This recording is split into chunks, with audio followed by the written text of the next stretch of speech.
নমস্কার, আমি জ্যোতিষ সম্রাট জয় শাস্ত্রী। আজকের মহালয়ার পূর্ণ লগ্নে এই তারাপীঠ ধামে আমি এসেছি।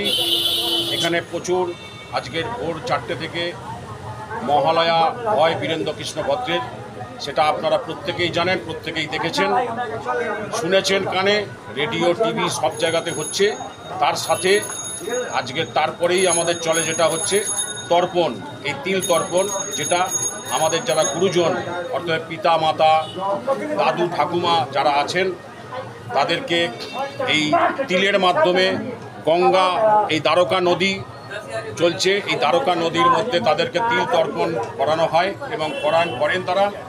তাদেরকে এই বছরে একবার করে জল দান করতে হয়। জল দানের মাধ্যমে তারা প্রত্যেকেই জলটা পান আমাদের থেকে। এইটা পূর্বপুরুষ ধরে চলে আসছে, সেইভাবেই এই রীতিনীতি চলছে।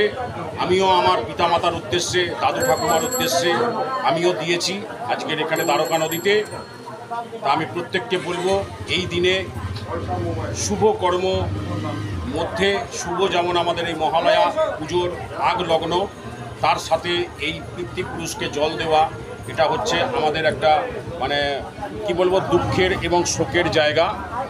যাই হোক, প্রত্যেকে এই দিন নিরামিষ আহার করবেন, নিরামিষ আহার করা শ্রেয়। এবং তার সাথে হচ্ছে আপনারা এই দিনে কোনো ক্ষৌরকর্ম করবেন না।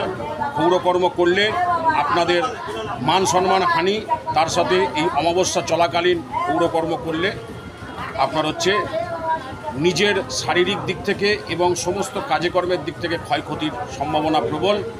যে কারণের জন্য আমি প্রত্যেককে বলবো, সোমবার এবং বুধবার ক্ষৌরকর্ম করার দিন সোমবার এবং বুধবার করবেন। তাতে আপনারা নিজেরা লাভবান হবেন এবং উপকৃত হবেন। এবং আজকের আপনারা দেখুন, গঙ্গাবক্ষে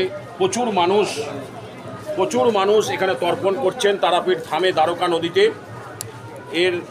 এর একটা মাহাত্ম্য বিশাল। এই মাহাত্ম্যের মাধ্যমে আপনারা দেখতে থাকুন। আমি শ্মশানে যাব, শ্মশানের আরও কিছু আমি জিনিস আপনাদেরকে দেখাবো, যেগুলো অনেকেই হয়তো আসবেন মনে করছেন, আসতে পারছেন না। সেই জায়গাগুলোকে ঠিক রাখার জন্য আমি প্রত্যেককে বলবো, আমার অনুষ্ঠান দেখতে থাকুন।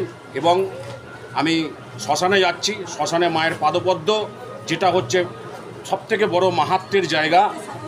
মায়ের যেটা মূর্তি, শিলামূর্তি আছে, ওই শিলামূর্তির ওখান থেকে সবথেকে বেশি হচ্ছে শ্মশানের এই পাদপদ্ম। এই পাদপদ্মে যারা প্রণাম করবেন তারা প্রত্যেকেই উপকৃত হবেন। এই বলে আমার